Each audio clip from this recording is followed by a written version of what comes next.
Welcome to Unit 5.2.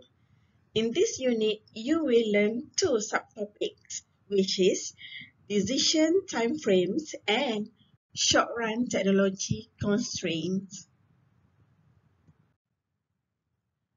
The firm makes many decisions to achieve its main objective, which is profit maximization.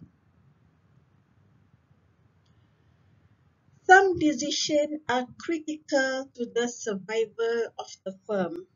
Some decisions are irreversible or very costly to reverse. Other decisions are easily reversed and are less critical to the survival of the firm but still influence profit. All decisions can be placed in two time frames, which is the short run and the long run. The short run. The short run is a time frame in which the quantity of one or more resources used in production is fixed. For most firms, the capital, called the firm's plant, is fixed in the short run. Other resources used by the firm, such as labor, raw materials, and energy, can be changed in the short run. Short-run decisions are easily reversed. How about the long run? Okay. The long run is a time frame in which the quantities of all resources, including the plant size, can be varied. Long-run decisions are not easily reversed. A sunk cost is a cost incurred by the firm and cannot be changed. If a firm plan has no resale value, the amount paid for it is a sunk cost. Sunk costs are irrelevant to a firm's current decision. Okay, that's all for decision time frame. Now we go to short-run technology constraints. Three concepts describe the relationship between output and the quantity of labor employed. The first one is total product. The second is marginal product, MP. And the third is average product, AP. Total product is the total output produced in a given period. Marginal product of labor is the change in the total product that results from a 1 unit increase in the quantity of labor employed, with all other inputs remaining the same. Average product. The average product of labor is equal to total product divided by the quantity of labor employed. This table shows a firm's product schedules. As the quantity of labor employed increases, what we can see is total product increases. How about marginal product? Yes, marginal product increases initially, but eventually decreases. And for average product, we can see the amount for average product decreases. In the short-run technology constraint, you will learn about the product curves.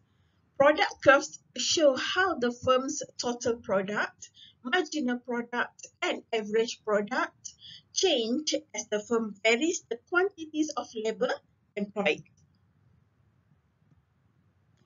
Based on the table given, the total product curve for this firm is viewed like this one. like figure 5.1. Marginal product curve will be look like figure 5.2. Now, because of marginal product calculate the change in total product from a 1 unit increase in quantity of labor, so the amount of marginal product will be plotted in between units of labor. Figure 5.2 shows two areas of marginal product curve.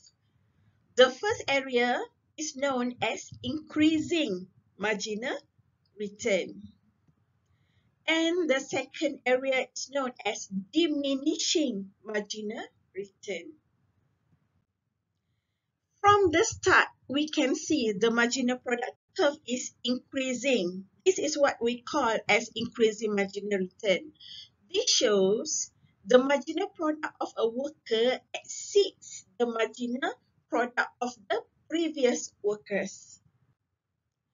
After the maximum point, we can see the amount of marginal product has been decreasing. This is what we call as diminishing marginal return. This means the marginal product of a worker is less than the marginal product of the previous workers. Diminishing marginal returns are so pervasive that they are elevated to the status of a law. The law of diminishing returns states that a firm uses more of a variable input with a given quantity of fixed input. The marginal product of the variable input eventually diminishes. Now we look at the next curve. Figure 5.3 shows the average product curve and its relationship with the marginal product curve. From the blue area shows on slide, we can see when marginal product exceeds average product increases. When the marginal product is below average product, the amount for average product decreases. And when marginal product equal average product is at its maximum.